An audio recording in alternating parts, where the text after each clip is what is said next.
A wily predator stalks his fast-moving prey through the desert, but his elaborate death traps and ambushes keep comically backfiring on him. Forget Space Jam, there's a new live-action Looney Tunes cartoon in these here parts. It's called The Villain, it stars Arnold Schwarzenegger, and we watched it today on Nothing Movies.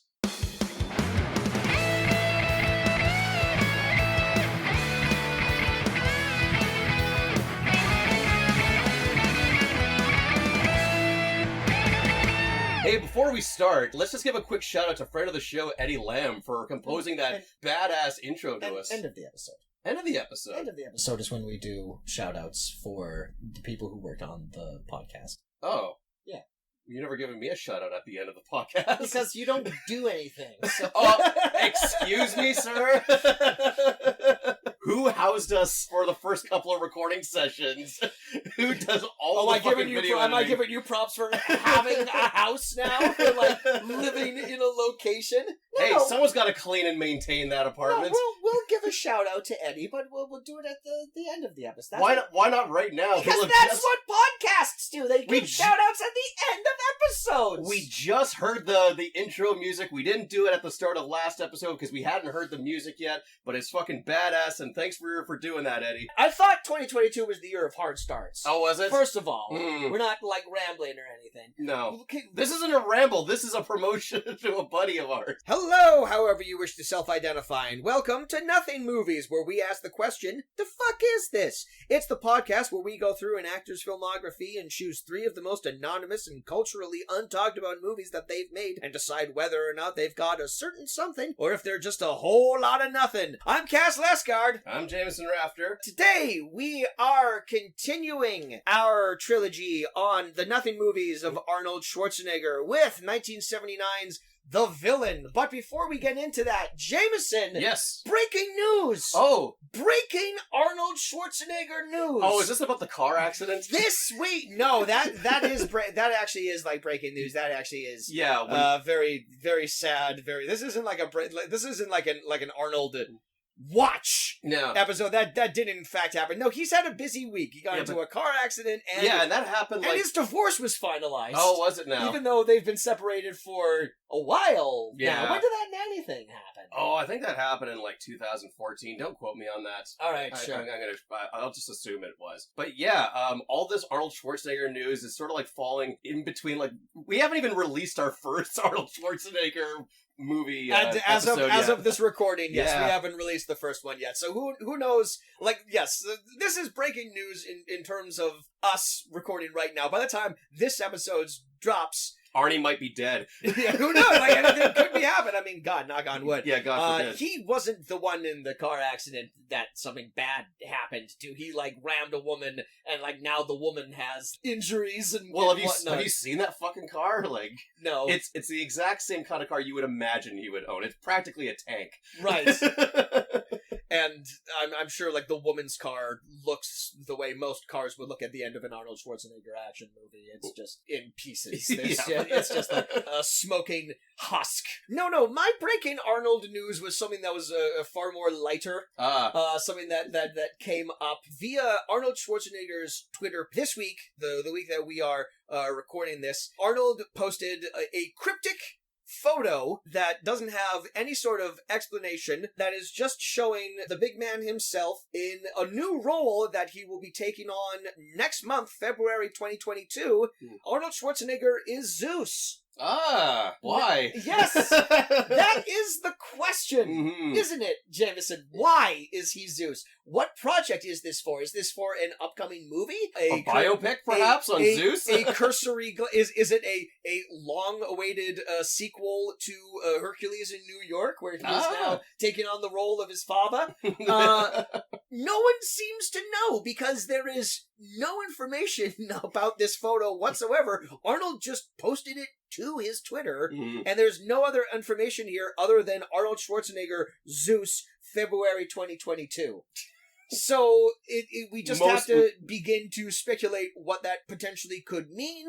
We gotta hurry up and get this episode out the door, otherwise the trailer's gonna drop and we're gonna look like a bunch of idiots. Yes, that is very true. By the time this episode drops, the world will know. We'll have fallen in love what with this Zeus. is for. The speculation is running rampant Mhm. on the internet, what this potentially could mean. Most people What seem... story of Zeus they're gonna tell? Like, is he gonna turn into a swan and bang a woman? Most people seem... I mean, I would watch the fuck out I of don't know, that. a And, movie like, where Arnold Schwarzenegger turns into a swan and seduces a woman? have they done...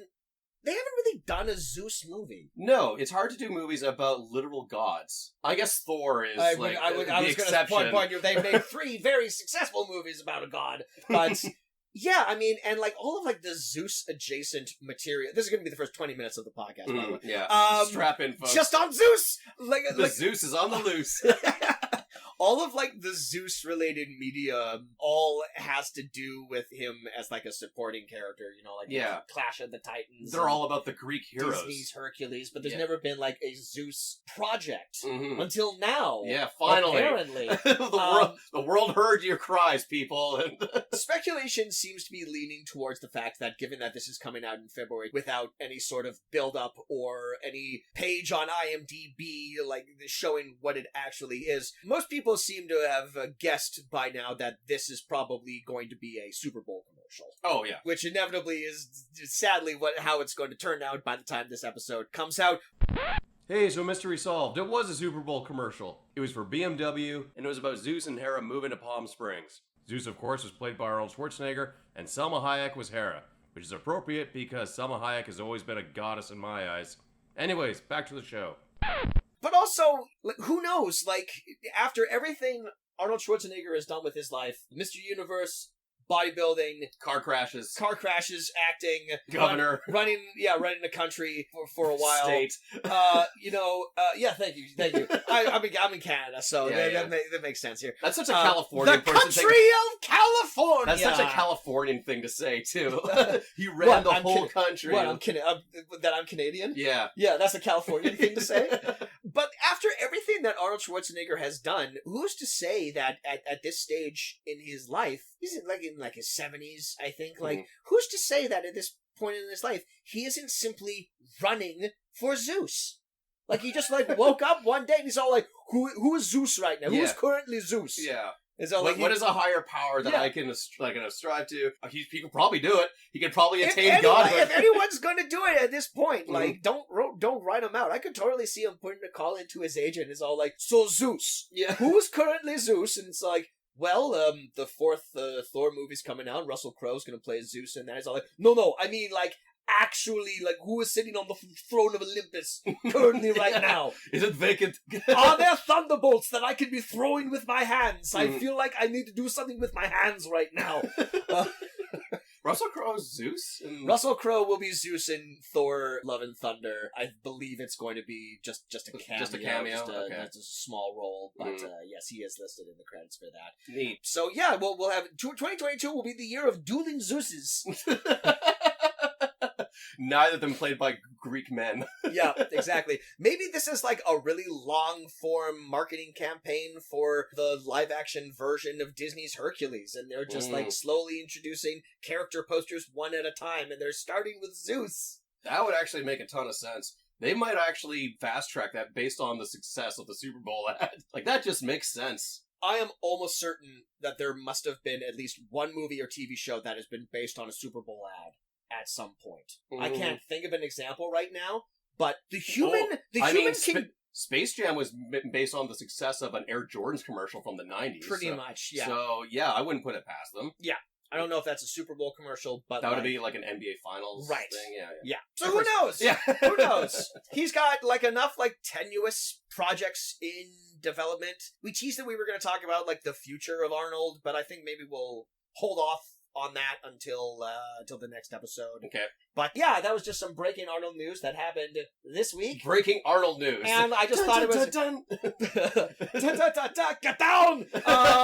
Is the graphic that we're going to make here. Yeah, I mean, I just thought it was interesting, given that we're currently recording this episode, that, something happened this week that I figured we could talk about, because we ran down the man's entire filmography last week, and we're going to talk about his future projects next week. So earlier today, I'm like, fuck, what do we talk about? You know, it's really upsetting that we decided months ago that we were going to do like some Arnold Schwarzenegger movies, and just now there's like a ton of news breaking about the guy. We're going to look like we're chasing trends. And we literally came up with this idea months ago. We were going to do the whole rebrand last year, and then we held off on it to do it in the new year.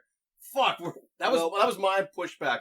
I'm an idiot. We'll be the first podcast ever accused to chase trends ever. No podcasts do that. Certainly, podcasts don't try to strike when the iron is hot. Certainly, most professional podcasts that release week after week and aren't us who release and record things when we feel like it. The difference there is we're not professional in the slightest. Can you tell that we are stalling before we talk about today's movie?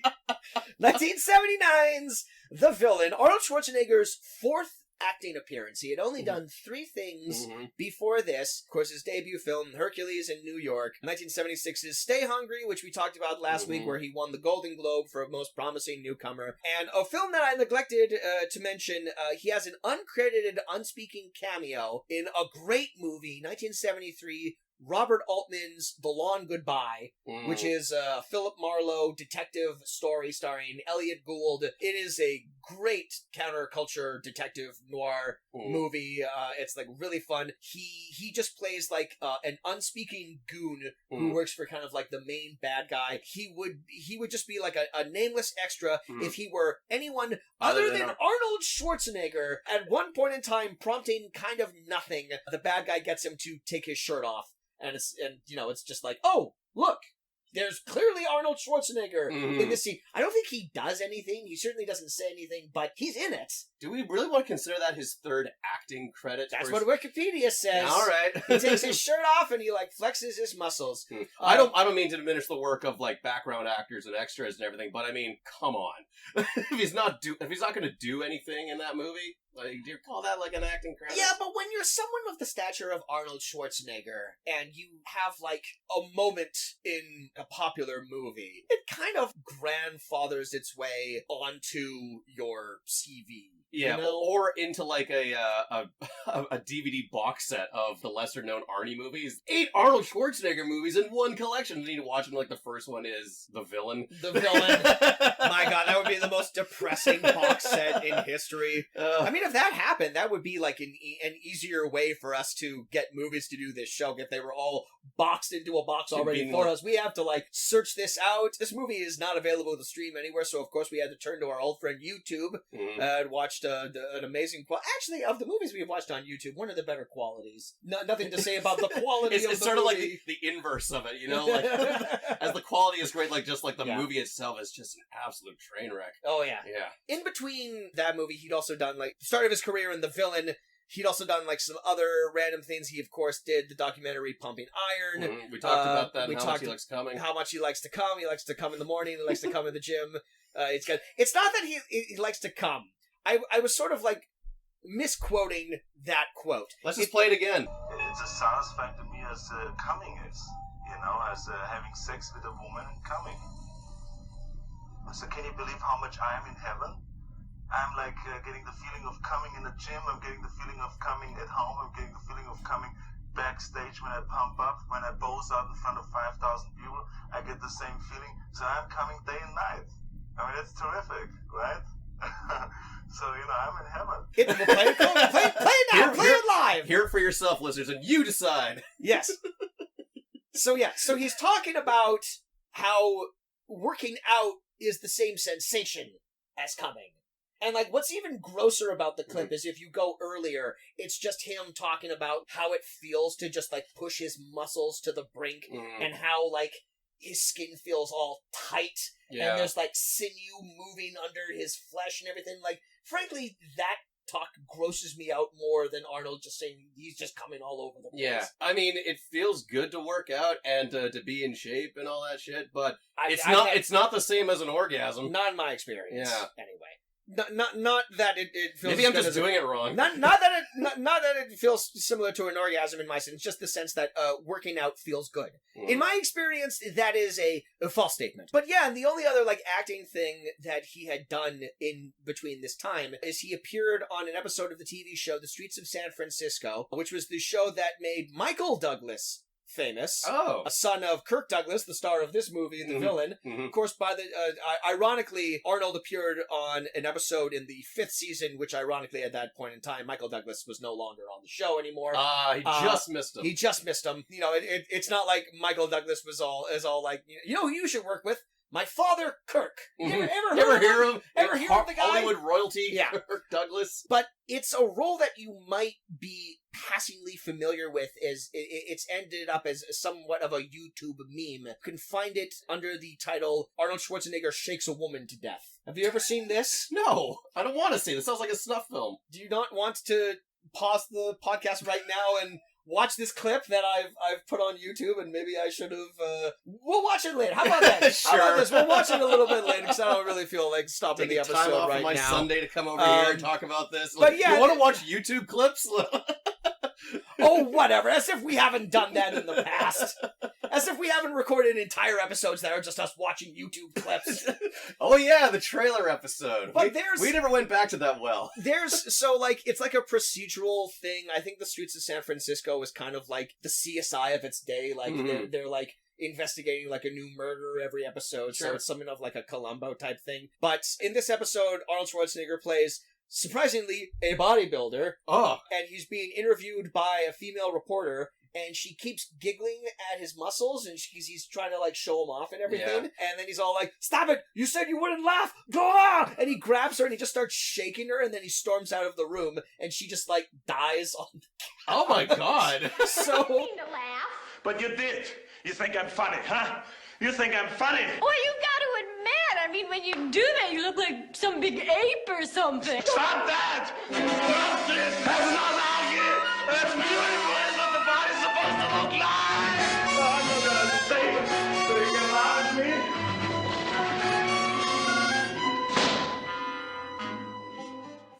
he's like the murderer. He's the of that murderer. episode. I see. Yeah. It's a wild clip. It's taken entirely out of context with the rest of the episode, which is why it's so funny to watch. Because he's just given this very basic natural performance, which is how he acted back in the day. And then out of nowhere, he just snaps, grabs this woman, and starts going, which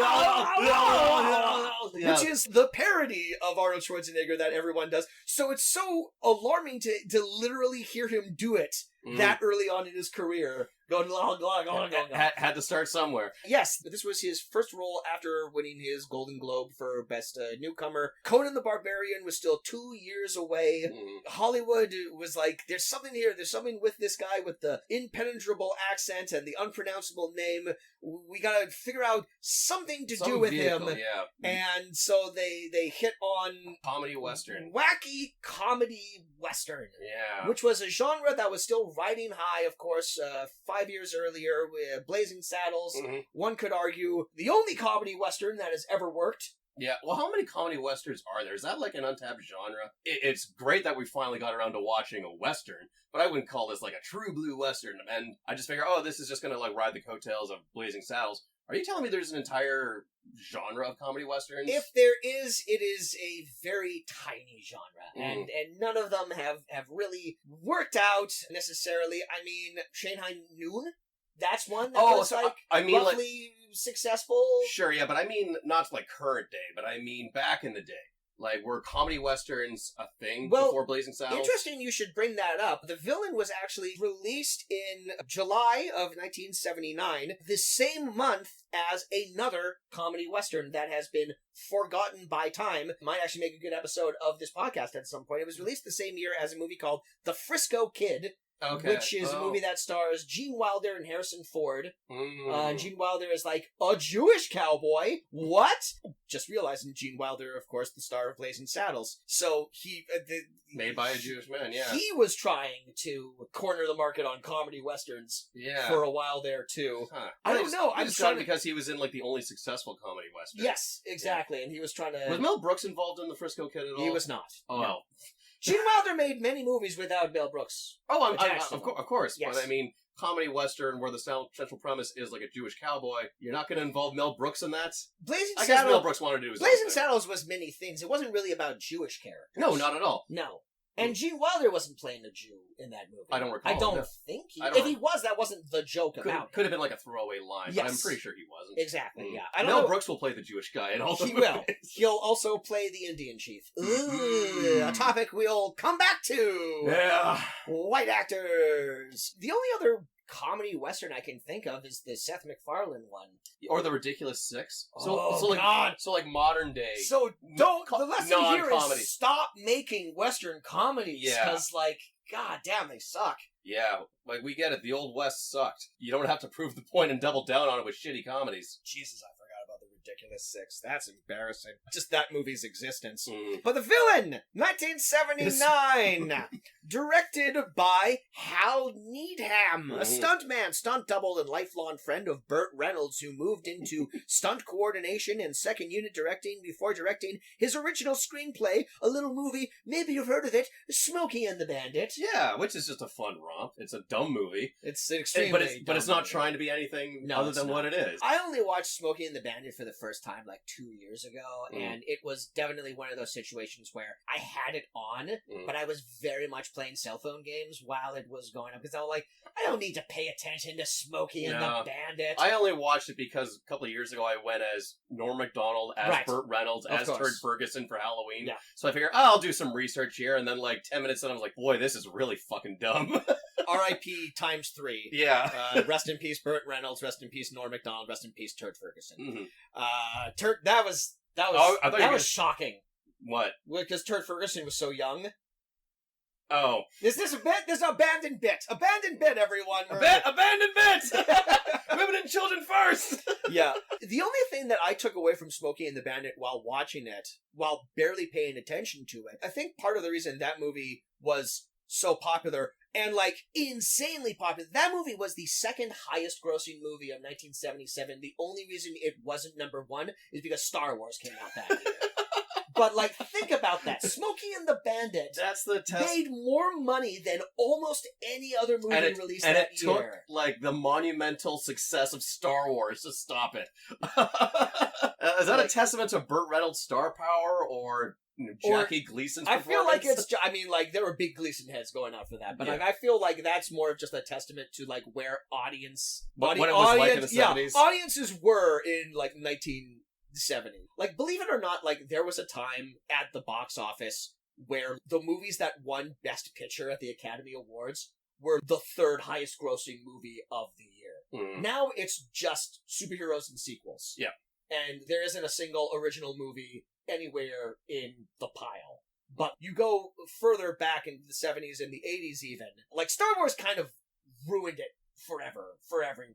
Like since then, once he had to like franchise blockbusters. Yeah. But the only thing I wanted to say, my main takeaway with Smokey and the Bandit, and part of the reason why I think it was as successful as it was, the amazing chemistry between Burt Reynolds and Sally Field. Oh yeah, they great. Are so cute. They great. Are cute as what like 1970s Sally Field is cute as a button. She's and like I just kind of like know her, you know, being like my age and everything. Like I know her as Forrest Gump's mom. I know her as, you know, you like me, you really like me, and everything. Of course, I know her as Aunt May from Spider-Man.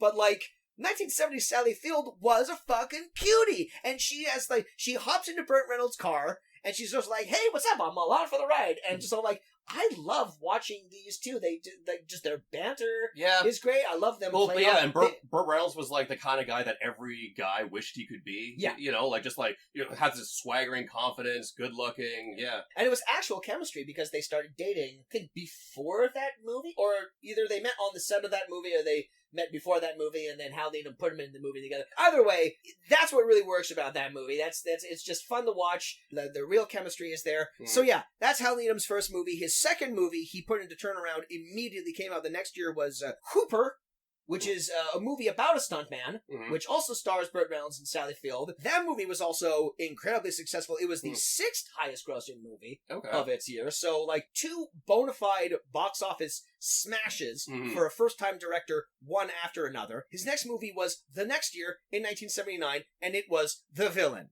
A movie about which the box office results I can find absolutely nothing on the internet. Yeah, it does not exist. They buried this fucking movie. And and at the time, like, he must have been like the toast of Hollywood. You know, like, you have these two bona fide hits under your belt. You can do whatever you want as your next project. Carte blanche. And he's like, well, I'm not going to get Burt Reynolds back. I'm not going to make a car chase movie. Even though he did multiple times. Yeah, well, I guess he needed a break. And he wanted to make a shitty comedy western. Yeah, I mean, like, there's very little information about the making of this movie, so this episode will be us speculating on why precisely they decided to make The Villain. And who Kirk Douglas pissed off to land this movie.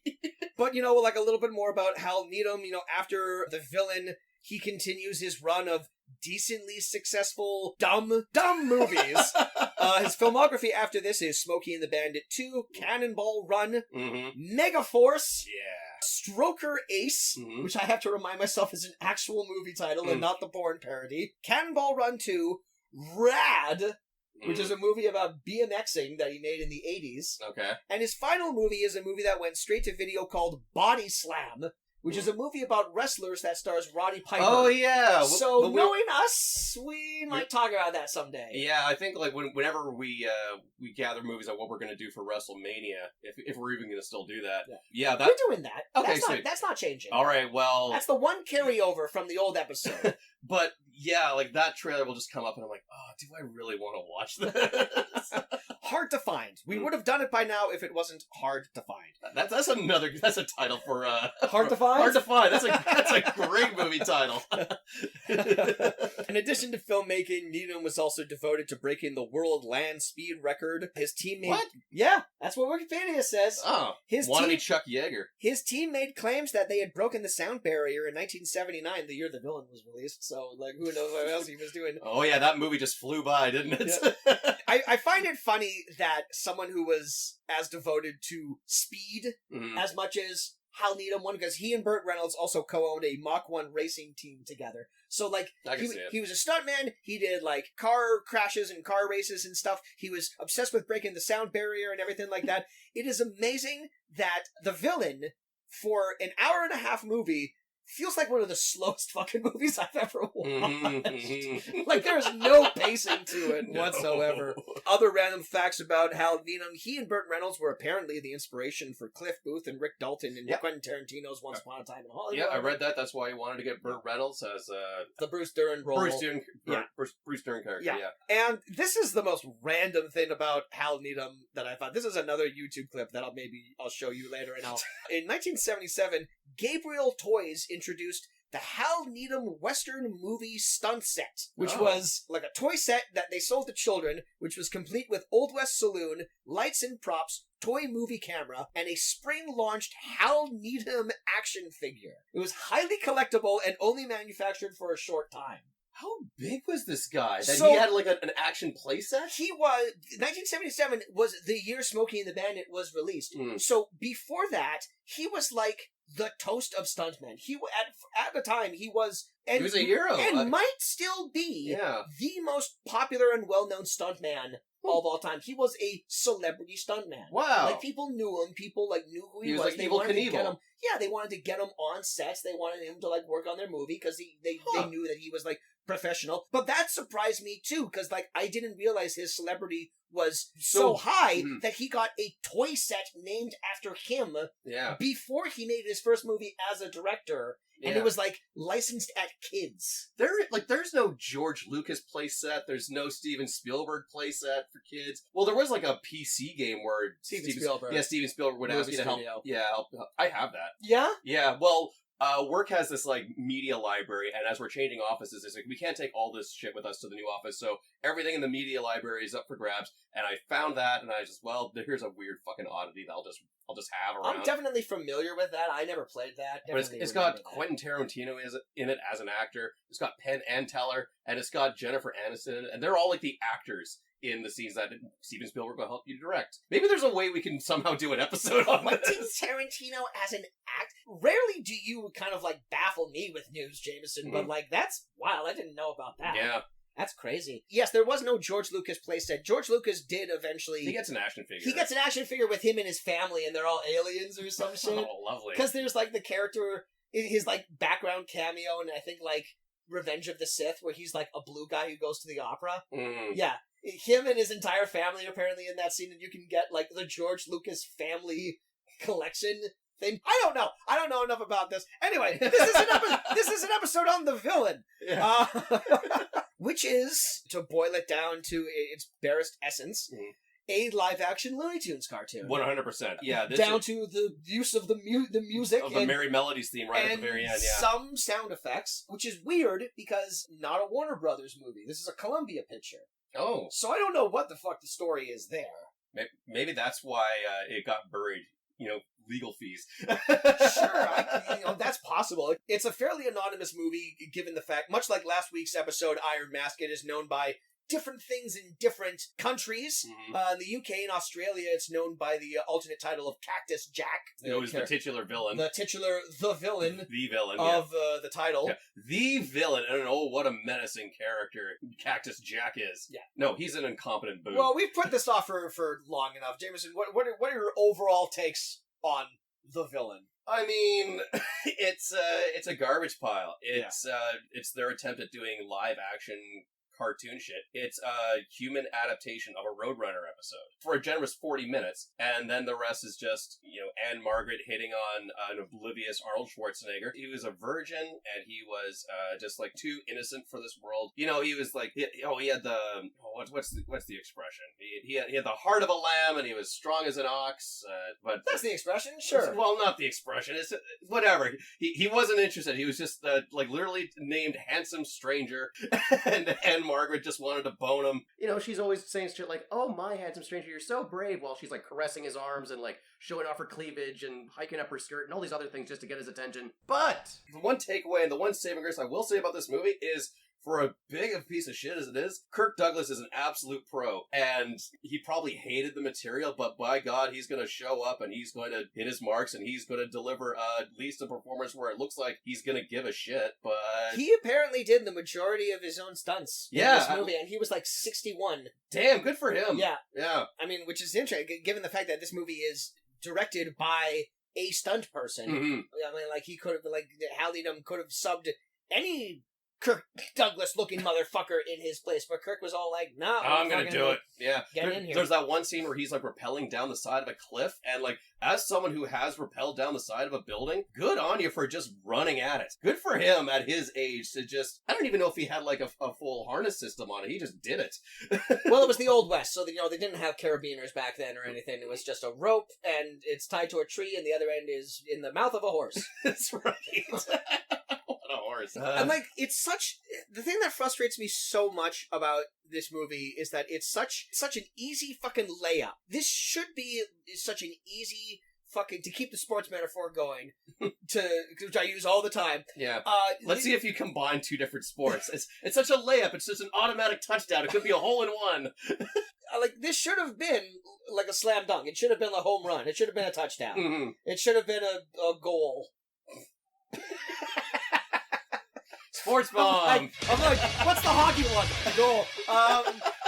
But because like, live action Looney Tunes cartoon, sure, sign me up. That sounds like easy, goofy, disposable sort of film.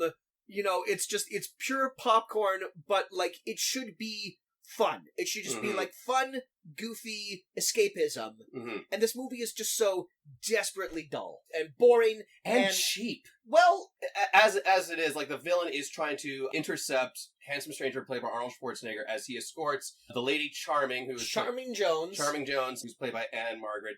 He's escorting her, like, from town to town as she has, like, this big payout for her father that she collected from. Look, we gotta talk about this plot, because this plot is very confusing. I don't really understand But it's the villain as Wile E. Coyote setting up these, like, elaborate traps, like, just, like, trying to get the drop on him, and all the traps backfire on him. Yeah. And that's the entire movie, and there's really nothing more to it than that. You know what? I'll bring up, like, the cheapness as we, like, delve into the plot and as we bring up, like, the traps that come their way. But, I mean, those boulders. Those fucking boulders. These fucking paper mache boulders that he's just fucking... But, like... Okay, yeah. The thing that annoys me the most is, like, the pacing is just off. And, I mean, yeah, that has a lot to do with the fact that it's not a cartoon. It's live action. But if you can't make... But, like, movies existed before this one that had the spirit of a cartoon. You know, like something like It's a Mad World. Yeah. Or even a movie that we've watched before on our previous podcast, even something like Skidoo. It kind of has like the energy and the pacing of a cartoon. Of Zany and Mad of Zany. Not necessarily like Wile E. Coyote getting like hit with a boulder or anything. But they're madcap. Yeah. And like you're meant to like relax and just not like take these characters too seriously. The world isn't being taken seriously. Anything can happen at a moment's notice. Yeah. But this movie, the pacing is just off. Like jumping ahead, like there's a scene, I just take like a random scene. There's a scene where like Ann Margret is like having a bath and Kirk Douglas is up on a cliff and he's spying on her and he's like holding on to some reeds or some grass and he's trying to get like closer and he's leaning in closer and closer and of course the reeds break, he snaps, he looks at the camera and then he falls into the water and like you can see Wile E. Coyote doing that. You can see like the fall. You can see maybe he's holding up a sign or something along the lines with that. But like there's a pacing and a rhythm to that, which is why that's funny. It's not funny because Wile E. Coyote gets hurt.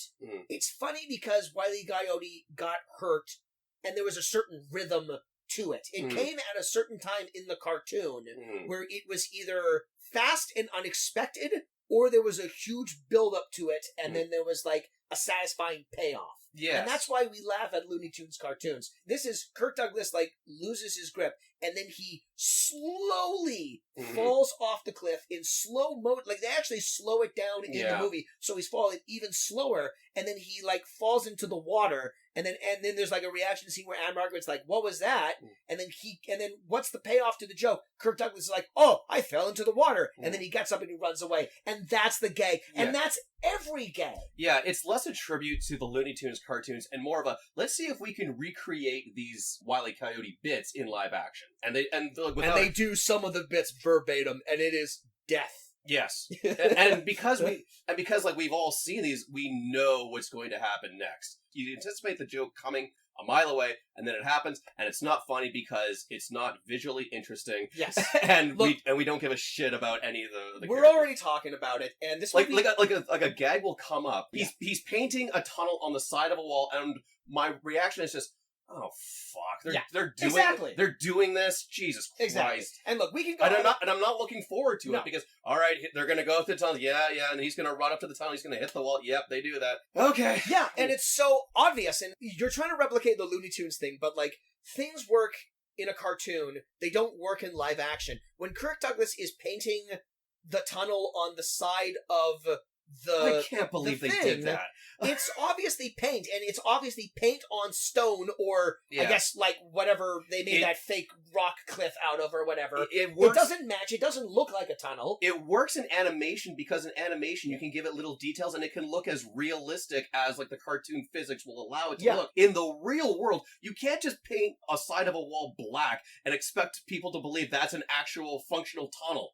But like the movie wants the audience to buy the fact that this is working in real life, even though we know for a fact it isn't. Like he paints it onto the side of the fucking like rock cliff or whatever. He sneaks away. When we cut back to the thing, it's just a tunnel. It's like a different shot, and it's a keyed out like black, like pitch black, blacker than black. It couldn't be more black. And Arnold and Ann go through the tunnel, and Kirk's like, "The hell!" And then by the time he runs back, it's, it's a different camera angle, and we're back to just the paint on the wall, and then what happens? He runs into it, and it's like, oh yeah, it's the joke from the Looney Tunes thing, and it's nothing more than that. They're not subverting it, they're not doing, like, their own interesting take on it. They're just doing the joke. You know what always made me laugh as a kid? The stupid tunnel gag. Let's do that in our fucking comedy western. And then, like, the other classic Wile E. Coyote gags, they'll do them, but they're not filmed properly, or they're missing bits that would make the joke funny. There's another bit. We're going out of order, but this movie has no plot, so we can kind of go all over the place, but, like, since we're talking about this, there's another bit he does. You mentioned the big-ass rocks. Yeah. There's a bit where he is rolling a huge-ass rock down a hill because he's going to crush Arnold and Ann Margret, who are in a carriage. In a carriage, and he pushes the rock down. The rock just misses Arnold and Ann, who go by, and they don't even notice the rock. So, of course, Cactus Jack, he climbs down, he goes to right where they were standing. He's all like, well, that didn't work. And then all of a sudden, the rock is behind him, and it flattens him. But what we as an audience don't see is the rock looping around. Yeah, we need to see the rock going up an adjacent hill, going to the top, and then rolling back down. The rock just appears fucking behind him, and it's at that moment I'm wondering to myself, are we watching like an edited for TV version of this movie? And like they're just like omitting the bits of like minutia and cinematic viscera that like make these scenes make sense, because why is the rock just behind him now? They're editing for time all the scenes where the physics would make everything make sense and tie it all together. Like there are cases where he's like at the top of a tree, and I don't even know what his plan is. Like he has like a lasso, and he gets the back of the truck, and then as physics would dictate, the carriage pulls him along, because a moving carriage pulled by two horses is more powerful than a 161-year-old man.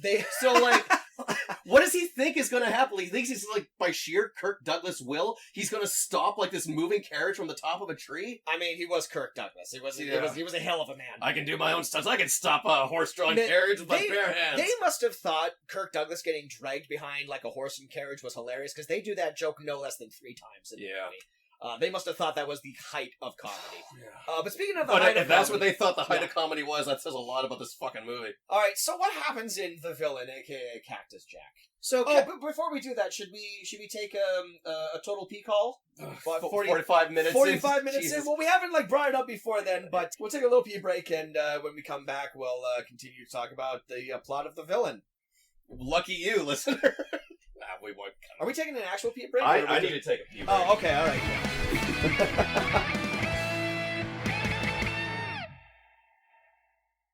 During my high school years, I took a career aptitude test and found that I shared many similarities with people who had gone into journalism. And even though I had a different career path already in mind, the thought of becoming a journalist greatly appealed to me. I was drawn to the idea of informing and empowering the public, speaking truth to power, and exposing the corrupt and holding them accountable. I saw journalism as a noble calling. But for the past several years, public trust in journalism has certainly taken a nosedive. The media landscape of reliable, accountable mainstream outlets has given way to comparative chaotic conspiracy theories, misinformation, and disinformation from a variety of dubious hidden sources. That's not to say established media institutions deserve unwavering trust, though. In fact, many don't. These organizations can show clear biases in reporting, with more emphasis on promoting agendas and pushing opinions as fact. But at the root of both of these issues is a vastly large contingent of media consumers who are news illiterate, and that has the potential to cause harm for years to come. Factual stories in the social media age can look eerily similar to those riddled with misinformation, and vice versa, making it difficult for even the trained eye to tell the difference. That's why for today's charity spot, I would like to spotlight a few North American organizations that are dedicated to helping media consumers spot telltale signs of false information. They provide lessons, real-world examples, and other resources to help consumers navigate the ever-revolving and increasingly perilous media ecosystem.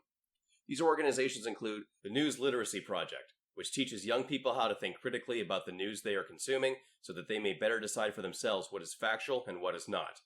And also Newsium, which works with educators to develop curricula that addresses the importance of news, the role of free speech rights in the media, and how to differentiate opinion and gossip from hard news. And lastly, factcheck.org, which monitors the factual accuracy of what is said by major political players, be it in a debate, news conference, interview, TV spot, press release, anything.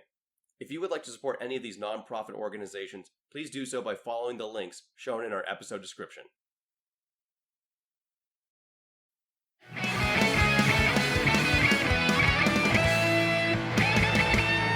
And we're back. We took a little break. I showed Jameson Arnold Schwarzenegger shaking a woman to death, and I also showed him a commercial that I found of Dick Van Dyke introducing the Hal Needham action western stunt set, which Actually, it's pretty cool. actually pretty impressive. Like, Yeah. I would have loved to have had that if I was a kid in For the sure, 70s. Yeah. Mhm. And I liked stunt. It's interesting because it's not like a western playset. It is a stunt man on a movie set playset, and it's all like, this is how stunt people fall off of bridges and fall off of like windows and stuff. Yeah, So giving them the hero's tribute that they deserve. yeah. Anyways, we should probably get around to talking It's about 45 minutes in. We should Jesus. probably talk about the villain. Yeah, so Cactus Jack is this incredibly inept villainous character from the Old West. He's foiled at a bank robbery when the TNT he uses to destroy a safe destroys everything but the safe. Right. And he is imprisoned, and he is freed by the bank manager, who says, "Hey, I have this. I what did I do? I grub staked this one." Okay, yeah. Yeah. I rewound the movie a couple of times. Me too. Because I couldn't make heads or tails of what the plot of the movie is. Okay, Yeah. so I'm going to try and break this down. So, Ann Margret plays Charming Jones, introduced, given that, okay, the one thing that I'm going to jump in and say is that all three of our main characters, They get a theme song? They all have their own theme music. Cactus Jack Slade waits in the shade, pondering his evil schemes. And it plays like multiple times. And sometimes the two theme songs combine. Mhm. Like sometimes they'll start off and go like, charming, charming, the handsome stranger's here to help you, Cactus Jack is on the way. And it's like, She came to town with her head held high. Cowboys smile when she walked by. Across the badlands she does ride, with a handsome stranger by her side. it's like weird medleys that happen. This is going to be a punchy episode because it's going to be hard to break this down. Yeah, but Okay, thank God for that, to recap the plot to up to that remind point. remind you of who they are. Yeah, okay. when the Looney Tunes stuff just gives you too much of a headache, here comes a song to remind you of what the plot is. Okay, so Avery Simpson, Mm. the owner of the bank who springs Cactus Jack, he is in business with Charming Jones's father, Parody Jones. Oh boy, Which is a parody of what exactly? A parody of westerns. Okay. What kind of wacky shenanigans can a character named Parody Jones get into? In his one scene. He's in one scene and he says nothing funny and he does nothing funny. I don't know. Some of these characters just have wacky names for no reason whatsoever. They don't even have names, they have descriptions. Yeah, exactly. Handsome stranger. Handsome stranger. Yes. So, okay. So the bank manager is in business with Charming Jones's father. He lent him money to start up this mine. To stake a claim. Mhm. So it's like, yeah, he was like a prospector. He was looking for gold, and now he's found gold. He's looking to expand his mine. He's contacted the bank manager for more money because he found gold, and now he needs to open a mine, and he needs to like hire laborers for it and everything. And the banker's ploy is that, okay, I'll give you the remaining money that we had saved up for you, but he wants Cactus Jack to intercept the delivery of the money so then he will claim full ownership of the mine away from the prospector or Parody Jones, whatever the fuck his name is. But it's his money. Yes. Like, Charming Jones is coming to town to collect the money from the bank manager. And Handsome Stranger is like her bodyguard to make sure that the money doesn't get intercepted on the way back to her father. So the bank manager is hiring Cactus Jack to steal his own money, because if the money disappears, then the bank manager will own everything her father does? Yes. That's the most I could follow it. Yes. And I'm still not 100% certain that is what happens. Yeah, that is like the very loose structure that we're hanging our hat for this plot. Because I think they just wanted to get to the Looney Tunes gags. Sure, but like have like a plot that makes like some sort of sense. Like you don't even need, like, it's like why do they make it so complicated? Arnold has a bunch of money. Kirk Douglas wants the money. That's all we need. Why do we need this stuff about, like, her father... I staked her father in this claim, and now I'm sending money to hire more laborers, but it's my money, and I want, like, the money to be intercepted. It's like, this is mind-bogglingly. I don't know what the fuck is going on. I was paying attention. I rewound and listened again to make sure I was hearing it correctly, and it went over my head every time. Yeah, I rewound it. I put the subtitles on. Yeah, so that's ostensibly what's happening, and... yeah, and then other than, like, minor details, the rest of the movie is just Kirk Douglas trying to steal money from Arnold, and Ann Margret wants that dick. Yeah. She wants that Arnold dick, and he's just stonewall her at every fucking time. Like, I'm pretty sure the guy's asexual. He's just not interested, or he's too boyish to really understand that this woman is clearly interested in him. And Ann Margret is thirsty as fuck. Well, he's just too interested in working out and working on his muscles because, as we know, Jameson, it's like coming. It's like coming in the saloon, coming in the ranch. Yeah. Ew. Why specifically is Arnold Schwarzenegger's handsome stranger sent to escort Ann Margret? Because he has a prior relationship with her father that is not super elaborated on. Again, he starts telling the story at one point, but then it weirdly turns into a different story? Parody Jones saved his life from, I guess, a bunch of roughnecks in another town. And as he... would have liked to have seen that scene, but we did not have time to film it. What they filmed instead was Arnold Schwarzenegger recounting the story about how he stopped these stampeding horses that were storming through town, and they are going faster and faster, and it was very scary, and the people are in danger, and I had to hop on the horses, and I had to steer them down. And what he's actually doing, because he's too dim to realize it, is he is stopping the horses that are drawing the carriage of the fire brigade as they are getting to Burt Reynolds' whorehouse. Yeah. It is a whorehouse with Burt Reynolds' face on the outside of it, due to the fact that, they were good friends and they worked together on Smokey and the Bandit. Ironically, years before Burt Reynolds himself would star in The Best Little Whorehouse in Texas.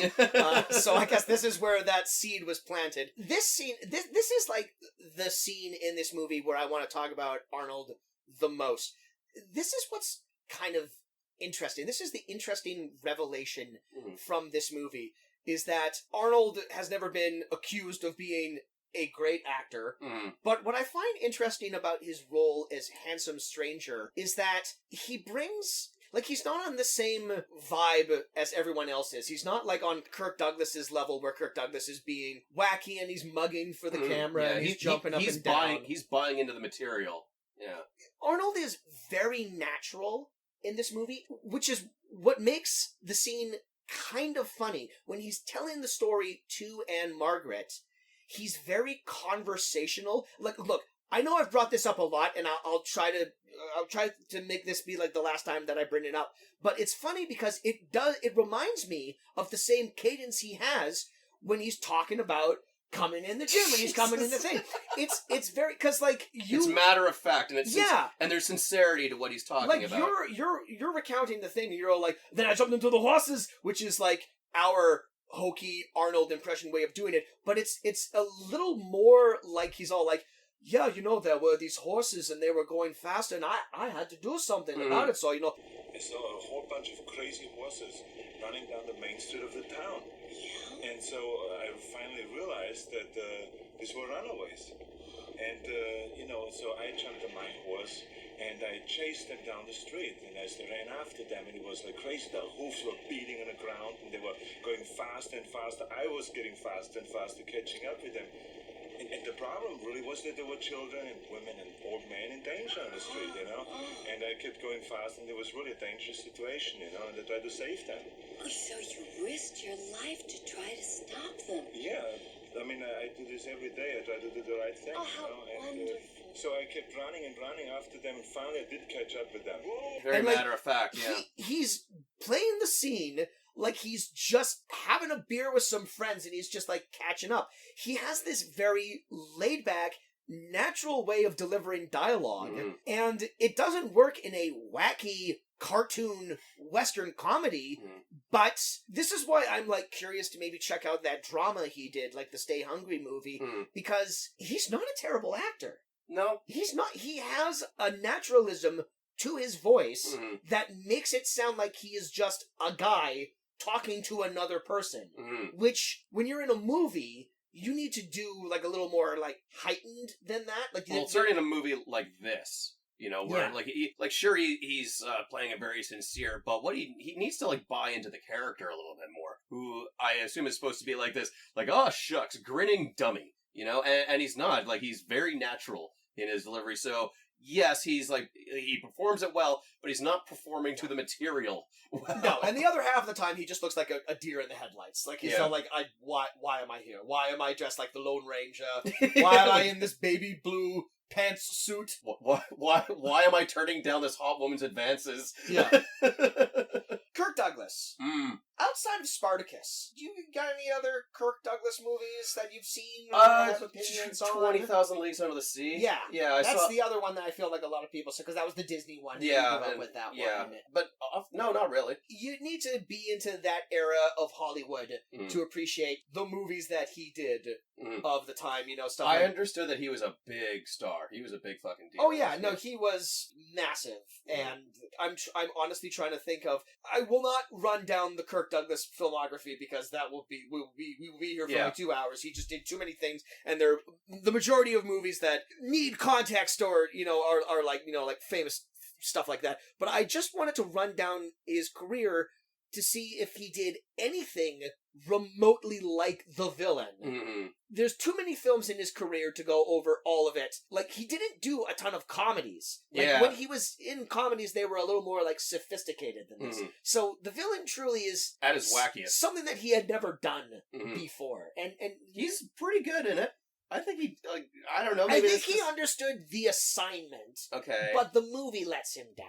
Yes, for sure. It's just it's a weird role for Kirk Douglas, of Yeah. all people. It would be like if the Scary Movie guys did a film with, like, Daniel Day-Lewis or someone like that, That is a very apt comparison. It's like wow. it's like a weird juxtaposition. Like, you didn't see Kirk Douglas doing wacky, zany movies like this, Yeah. and he never did one again after the fact. So it wasn't like a new thing for him to try out Mm. or whatever. So it's just such an odd, such Yeah. an odd role for him to take. So, what are we considering here? He always wanted to work with Al Al Needham. I- a director who only existed 2 years before this. I mean, hey, like, how many prestigious actors are joining the MCU because they seem to be fun? I'll actually walk that back, because what I had forgotten is the thing that I had mentioned earlier is that Hal Needham had like 2 decades working in stunt work Mhm. before he started making his movie. So it's entirely possible that Hal Needham and Kirk Douglas worked on movies together before. Sure. He might have even been Kirk Douglas's stand-in for Mm. something. I don't know. I haven't done that much research. Right, but yeah. That's a possibility. The other thing I'm considering is that maybe Kirk Douglas just owed somebody a favor. I mean, we can say that about any of these movies Yeah. that we cover here. Yeah, okay, and before we get back into the plot, just because I'm curious when it comes to, stars of an earlier decade that we don't necessarily talk on. Before our time. Yeah, do you have any thoughts on Ann Margret? She of the hyphenated name. Yeah. No real... Well, I think she seems like she's got, like, some good comedy chops. Yeah, I mean, like, Ann Margret, in case you need a refresher, she was a singer first. She was sort of known near the beginning as the female Elvis Presley, because she was releasing, like, covers of his songs, and also, like, songs that kind of had, like, the same, like, rock and roll edge to it. Mhm. So much so that they eventually co-starred together in his most famous movie, Viva Las Vegas. Okay. She did like a bunch of musicals, and then her acting career, she was like a big sex symbol. She was nominated for 2 Academy Awards. She was nominated for Best Supporting Actress for Carnal Knowledge, which is a Mike Nichols movie she made with Jack Nicholson, Candice Bergen, and Art Garfunkel. One of the rare times Art Garfunkel was the lead of a movie. And then she was nominated for Best Actress for one of the most insane Oscar nominations that I think of. She was nominated for Best Actress for Tommy, The Who's Tommy. Really? Yeah. Oh. Where you watch that, she's not really a lead actor in that. She's very much a supporting performance in that. But it's funny that she got nominated for lead actor for a role where she is covered in baked beans and then rubs them all over her mostly naked body. Have you ever seen The Who's Tommy? No. That is a trip of a movie. It's like a 5-minute scene where Ann Margret is just writhing around in baked beans and like rubbing them into her skin. And that was enough. That was enough. That was enough people's fetish that they decided to nominate her for Best Actress. I know that they didn't do this back in the 70s. They didn't start doing this until I feel like the 80s or the 90s. But if you've ever watched an Oscar ceremony, when they get to like the acting nominations, they'll be like, and then the nominees for Best Actor are, and then it'll be all like, you know, like Sally Field for blah blah blah, and then it'll cut to her in the audience, and then it'll cut to a clip from the movie. Yeah. And then that's like the sort of the rhythm of that. Why I would have loved it if they had done that earlier in like 1975. And just and cut to Ann her Margaret's writhing in baked and beans. Ann Margaret's clip from Tommy is her writhing in baked beans. Well, anyway, that's all I wanted to say about Ann Margret. She was nominated for a weird role. I mean, she's good in Tommy, but like. It always baffles me that was an Oscar-nominated performance for lead actor. Well, so long as we're talking about actors, what are your thoughts on the horse? I mean, best actor in this movie, clearly. All 10 horses that were used to play Whiskey, the horse, Kirk Douglas. I mean, his accomplice, who seems like more of a liability than anything else. He's kind of more of a lead character than Arnold is in this movie. Yeah. He's in all of the scenes that Kirk Douglas is in, this horse is in. And he has, like, Disney animal companion human sentience. You know, he can understand English. He has a mind of its own sometimes. Well, they got like a bunch of horses, and like they got like a bunch of horses that could all do one thing. Like it's all like, okay, get the horse that knows how to like shake his head, yes or no. Get the horse that knows how to do the lip thing where it looks like he's laughing. Oh man, that always bums me out whenever I see that and stuff where like the horse is just like pulling his lip back. Yeah. It's just like, look, you're majestic creatures, you're beautiful. Don't do that. That makes me want to turn you into glue whenever I see that. That's too much. Too much teeth. Yeah, but the majority of Kirk Douglas's screen is shared with this horse. They got some pretty good comedic chemistry, those two, don't they? No, I mean they don't. I mean that's what the movie wants you to think is all like, look at this horse, but it's just like. It's every subsequent stupid gag, and it's the whole Dick Dastardly and Muttley dynamic. Yeah. Interestingly, for the French dubbed version of this movie, they actually gave the horse a voice. Oh, fuck yeah! Because I guess France looked at this movie as all like, this is not funny, and so they're all like... this is a talking horse. That is where the true human lies. Yeah.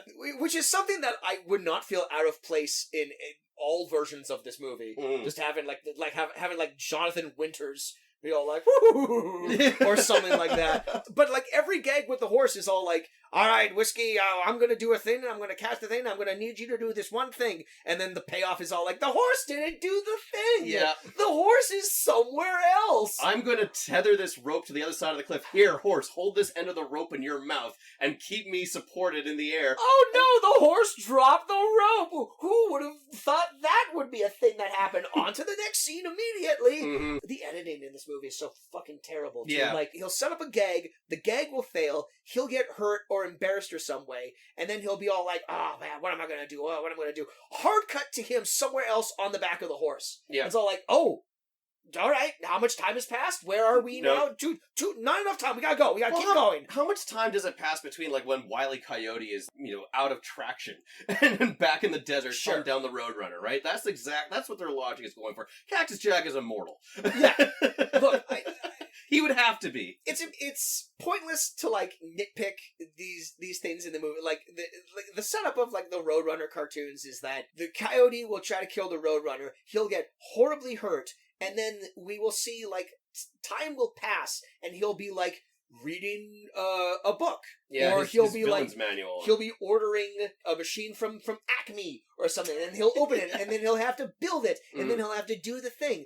This makes sense because we as audience members are led to believe that during the time that the coyote is doing this, the Roadrunner is just running roads. Yeah, He's just running in circles. Just doing his thing. He doesn't do any. He doesn't have goals. Mhm. The Roadrunner does not have goals other than to Survive. run Survive is his goal. and eat birdseed and go meat. Right. That's all he does. Arnold and Ann, they have a destination. Yes. So when like Cactus Jack fucks up and then he like spends time going over his villain's manual and like setting up a thing, he's somehow always one step ahead of them, but then like 3 steps behind. Yeah. So it's like in the moment where he actually has to intercept them and stick them up, that's when like the plan backfires on him. But it's like they're in a wagon and they're traveling. So Cactus Jack doesn't have the time to sit down and build his next elaborate fucking thing to plan it because out. he has to keep chasing them. Mm-hmm. So this is, I know it's pointless for me for saying like this movie doesn't make sense from like a logical standpoint, but this movie doesn't make sense from a logical standpoint. Yeah, he had enough time to set up that fucking pipe organ cart and get himself a preacher outfit. This was like the one kind of interesting thing that the movie did, and I was hoping we would see more of that. We'd see more of Kirk Douglas in disguises. in elaborate disguises, but this is the only time it happens. So let's talk about, so Arnold has this gun. Yes, this the 7-chamber 6-shooter. Yeah, and he Then talks. he had it custom made. Why'd you get it custom made? I don't know. It's a great joke. Fantastic joke. Yeah, I'm really hey, glad. Can I just say before we move on to the preacher stuff, this movie's attempt at writing like original humor, Pretty bad. so bad. It's worse than like the failed Looney Tunes gags.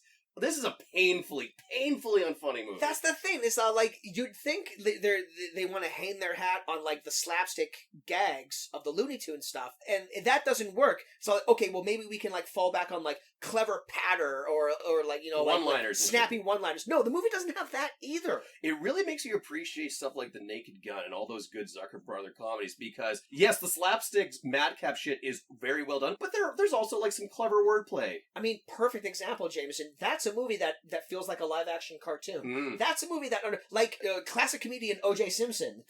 But, say what you will. Say what you will, the guy's a murderer. But, like... I'll say a lot of things about O.J. Simpson. But, like, him getting hurt at the start of those movies, that's the rhythm. That's the comedic tempo that you need to set for that the villain is sorely lacking. Yeah. So Arnold Schwarzenegger has this 7-barrel 6-shooter. They come across Cactus Jack with his preacher outfit, and he immediately labels Handsome Stranger as a violent person who needs to escape his troubled past, and you can start your repention right now by giving up your gun, which I think is like, hey, that's a pretty clever villain ploy. Get the hero to give up their only means of defending each other, so he empties the chamber and says, now, if I were to point this empty gun at you, because I got rid of all 6 bullets, no, don't fire that, and Cactus Jack fires the gun, and it spooks horses. It's the dumbest payoff, because the introduction of a 7-barreled 6-shooter. First of all, Ann Margret asks, why did you have that made? Which is like, the gag is that Arnold's all like, I don't know. But it's like, what do you mean? Gag. What do you mean, why did you have that made? That is a incredibly useful gun to have in a shootout. Yes. It's like, you don't need to describe why you have a 7-barrel 6-shooter. It's to trick the other person into thinking you're out of bullets so you can kill them. It's obvious why he had that made. And I thought it was building up to something clever or like interesting at the very least, but almost immediately it's taken out of the equation. It's taken out of the equation, and I don't even think he gets the gun back. And he certainly doesn't seem upset that some random preacher rode off with his specially made gun. Does he shoot anyone in the movie, Arnie? No. I don't recall him shoot. They don't get into a gunfight. He doesn't get into a gunfight. Yeah. Like, they almost do at the very end, but like, I mean, we'll talk about what happens at the end of this movie. Oh boy, yeah. That's not like a big build-up or something. It's fucking stupid. But... We're gonna get to it because we have to. Speaking of things we have to get to. Okay. We've been putting this off for a while too. Let's talk about Paul Lynde. Yes, famous. Which was my exact reaction when I saw his character as Nervous Elk, the Native American chief. Famous Hollywood homosexual Paul Lynde from an era where everyone, like, his entire identity was the fact that he was gay, but like no one openly talked about it. He was in the closet, right? Okay. Was he actually gay, or is that just like... No, he was flaming gay. Okay. So it's like, it's what I would call like the Liberace principle, right? Okay. Like everyone who saw Liberace or Paul Lynde speak or perform, they must have realized oh, that guy is gay. But it was at a time where you just didn't really talk about that kind of thing. Okay. You know, so, like, Paul Lynde would show up on, like, the Dean Martin show or whatever, and they would talk about it, but, like, his sexuality was never referenced. He would, like, throw in little, like, bon mots or, like, little one-liners talking, like, maybe he'd throw in, like, a saucy joke about that or whatever. Okay. But, like, you know, there were all these bullshit stigmas at the time, and, like, you couldn't be openly gay in Hollywood, even though half of Hollywood at the time was in the closet. Yeah. But, yeah, that's just, like, from a bygone era where you could get famous based on a gimmick. Much like Foster Brooks. Who is in this movie as Foster Brooks, as he usually is. Okay, we'll put off talking about Paul Lynde a little more as long as we can. Thank God. I had no idea who Foster Brooks was before watching this movie, and actually even after looking him up on Wikipedia, I still kind of don't know who Foster Brooks is. What you saw in this movie is what you get. Yeah. All Wikipedia is telling me is that Foster Brooks was someone who got famous for pretending to be drunk. Yes. And that was just his thing. Even though he himself was stone cold sober. Yeah, just played like this drunk caricature. He would show up to like every one of those Friar Club roasts and just like be in character. And that was it. Right. He was the lovable lush, as they called him. Yeah. And he plays like he plays the bank teller at the start of the movie. The one joke that I liked was when the bank manager says to Cactus Jack when he's busting him out of jail, oh, he doesn't put any of his money in the banks because he doesn't trust banks. Yeah, exactly. And I was like, all right. Yeah. All right. These are the two laughs that I got out of this movie. And they were chuckles. I wrote them down. There were two things, and they were both visual gags. These are the two things that actually made me laugh in this movie, and they were kind of like, haha. The first one is, okay, we're going to put off Paul Lynde even longer, as much as possible. Look, he does red face. It's awful. Maybe that's the last thing we need to say about it. Yeah. Anyway, no, we'll talk about Nervous Elk in a second. So, okay, the two gags that made me laugh are right at the very end, the horses in the outhouse. Yeah. That was kind of funny, because they do, like, these weird forced perspective things with the horse, where one time he's hiding behind a cactus. Yeah. And, like, you can't see, all you can see is his head. I'm like, that's kind of funny. Yeah. The other thing that made me laugh was a visual gag where Cactus Jack walks into a saloon, he goes up to the bar, there's a very tiny man sitting at the bar, and he just picks him up and throws him off of the stool, and then he sits down where he is, and I'm like, okay, that's kind of funny. He threw a little man away. That was kind of funny. And they booked all those actors that day for what purpose? That scene follows right after when the bank manager springs him from jail. Cactus Jack just goes to the saloon, punches out one guy, punches out a second guy, and then the little guy bashes him over the head with a 2x4. Yeah. What? Why? I don't know, because that was the joke. He's punching a guy, he says, that's an uppercut. Punches another guy, says, that's an undercut. And then the guy hits him with a 2x4, and he goes, that's a 2x4. And that's like the button to the joke. Okay, but within this scene, so like, he throws the little guy off the bench. That made me laugh. That is immediately followed by one of the most baffling things he does in this movie, where he takes a shot of whiskey and he drinks it with his eyeball. What the fuck was that? That's just Kirk Douglas trying to prove how tough he is. Is that like a thing that you do? And I immediately started Googling, it's like, can you drink with your eye socket? Was that whiskey or was that water? Is he just washing out his eye? But why? But why is he doing it in that scene? I don't think so. I think that was whiskey. I think he was like, let me show you how tough I am. I'm going to put alcohol on my exposed eyeball. Yeah. And it's all like, okay, I guess that's a thing that we have to talk about now.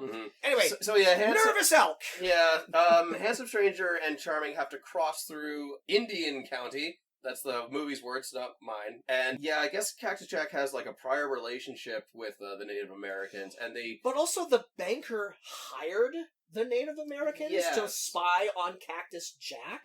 Again, it's this weird, confusing plot that adds all this extra detail that doesn't need to be there. Like, why... Everything to do with this bank manager doesn't make any sense. Like, the bank manager should have maybe 2 lines, and that's it, but they make him a whole character, and they add all this unnecessary baggage to the movie. It's all like, the bank manager doesn't need to hire the Native Americans. The Native Americans are just there, and then Cactus Jack teams up with them briefly, because they only exist so Paul Lynde can throw in some one-liners. To make this whole matter all the more depressing, this was Paul Lynde's final acting role. So what a legacy! What a thing to go out on. And look, Blazing Saddles, comedy classic. As years go on, it becomes slightly more problematic for a variety of reasons. You know, a lot has been said by people a lot smarter than me about how, you know, at the time that movie was pushing certain boundaries, but as time has gone on, it is ultimately a black narrative written by a white man, so of course there's like things that he doesn't quite get right and are actually kind of like slightly transgressive and actually kind of end up hurting the black community. It should be said, you know, like, Blazing Saddles, the good Western comedy, the villain, very much not the Western comedy.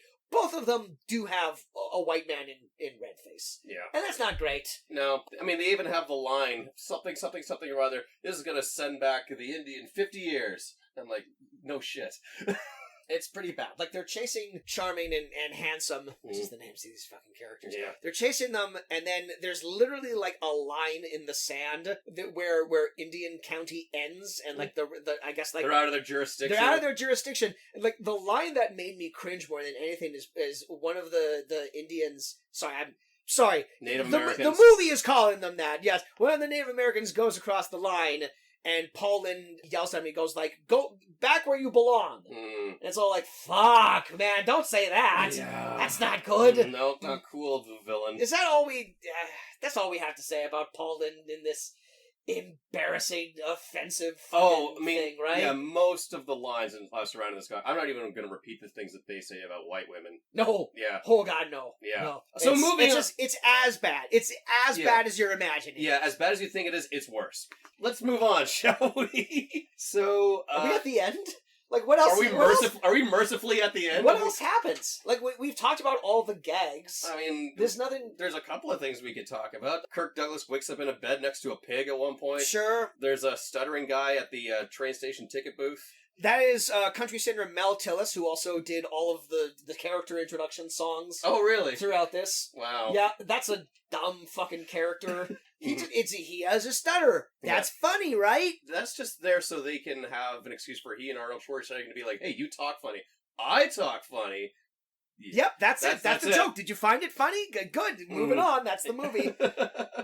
Sets up the glue trap on the railroad glue tracks. On the traps, and again, it's a gag that goes nowhere. He puts glue on the tracks. Guess what happens? Handsome's carriage goes over it without a problem. Cactus Jack goes to inspect and say, what the fuck happened with my glue? Stamps on it. Nothing's happening. Oh, well, I guess I'll move on with my plan. Oh, here's a train coming. Uh-oh, now I'm actually stuck to the tracks. And then it cuts to like a thing where like Kirk Douglas is on. He's like the masthead of the train, and he's like screaming or whatever. The masthead of the train. I don't know what the fuck you call it. Or the whatever. Engine? Yeah, but like on a ship. I don't know. You know what I'm fucking talking about. I know trains don't normally have mastheads, but he is in this moment is the masthead. I was excited because his boots got stuck in the glue, and I thought that might mean we might finally get an end to hearing those fucking spurs of his. Oh yeah, they're which loud. are in every fucking scene of this movie. Yeah, this movie doesn't really have like it has like a musical score, but it's also punctuated by long bouts of just pure silence, but not complete silence because we got to hear this. Rest assured, we got to hear the same two spur sound effects everywhere. He fucking every goes. Fucking time Kirk Douglas fucking does anything. Change.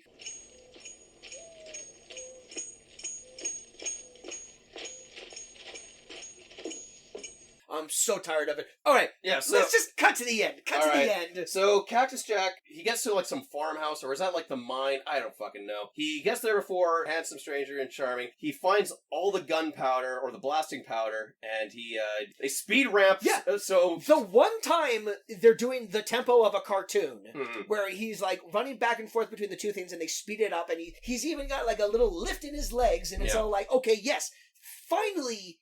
He looks like a cartoon character. Yeah, Kirk Douglas is filling the farmhouse with all the gunpowder, and they just what they did was they filmed Hollywood legend Kirk Douglas running back and forth between a storehouse and a farmhouse 5 or 6 times, and decided to ramp that up. Then he makes the gunpowder trail go into the barn, but as Handsome Stranger and Charming get to the house, they light a lantern, kerosene lantern. Arnie tosses the magic. It does the opposite of what it's supposed to do, and he blows up. And he blows up into the farmhouse. And then the end of the movie, the wet fart of an ending this movie has is that for like the first time in the entire movie, Cactus Jack just goes up to the other two, points his guns at them, and says, I'm gonna take your money and I'm gonna ravish this woman here. And Charming Jones, who has been trying to get that Arnold dick all fucking movie, just looks over and has some strangers all like, cool.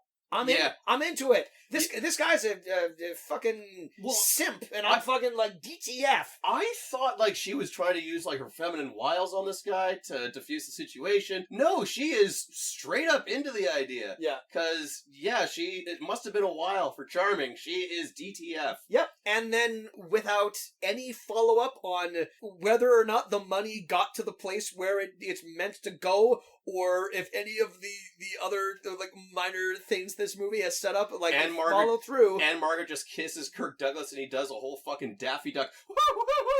It's him jumping on multiple trampolines for like 2 minutes. Arnold is just standing there with his mouth open like he's been doing most of the time. Mm-hmm. And then the fucking Merry Melodies music plays. Not like a version of it, just the song that ends all Looney Tunes cartoons. Mm-hmm. And then cut the credits. Yep. That's all, folks. And like, and the credits are like underlaid with like, not even like outtakes, just scenes from the movie again. Yeah, recounts the entire fucking movie. We could have just watched the credits, and I'd be less frustrated with this fucking movie. Yeah.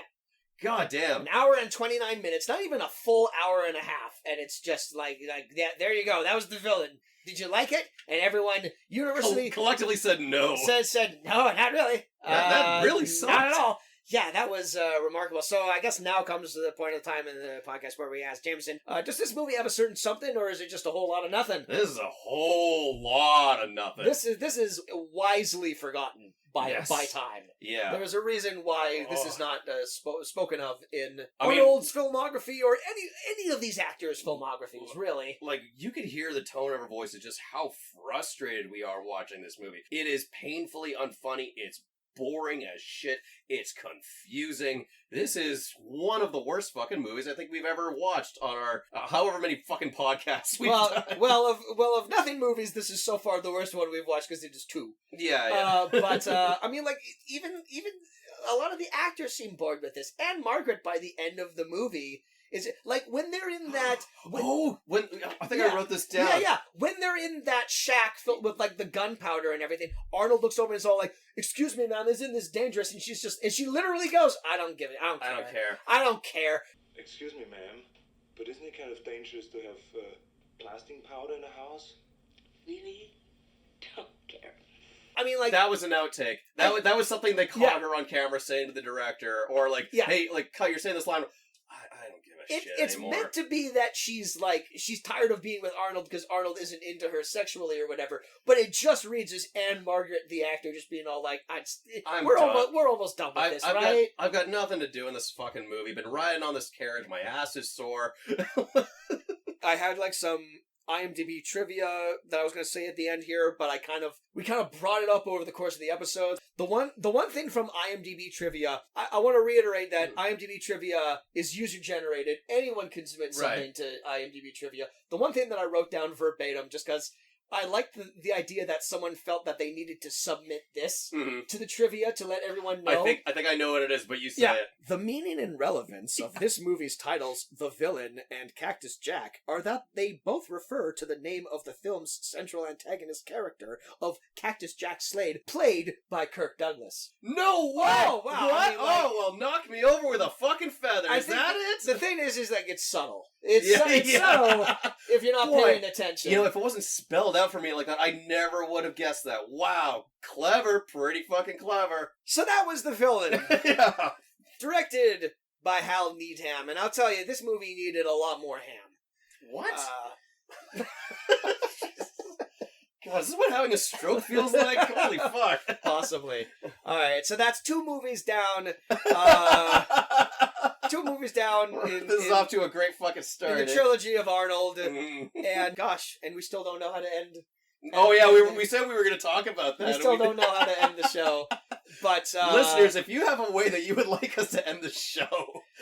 But that was, this episode of Nothing Movies. If you like the show, please follow us on social media. We're still working on the social media, but we will find a way to announce what the names of the social media are currently right now. I mean, like, if you're a fan of our last show, The Fuck Is This, you can just continue to follow those those Instagram and Facebook pages, they will roughly be the same things, and they will include the links on how to follow the new stuff. Once again, thank you to Eddie Lamb for our fantastic theme music. Buddy. Next week, I'm surprised you never asked me how I found the original music. you said you just found it on like YouTube. It was like a royalty-free production music from the 70s. There's all these like public access from TV the 70s. Yeah. Which means that one of these days, like if we're watching like some random like 70s like TV show thing, the fuck is this theme song might start playing in the background. some regional fucking call-in short radio talk. You are 100% certain that it is royalty free and Yes. we're allowed to use it, right? Okay, Yes. cool. Yeah.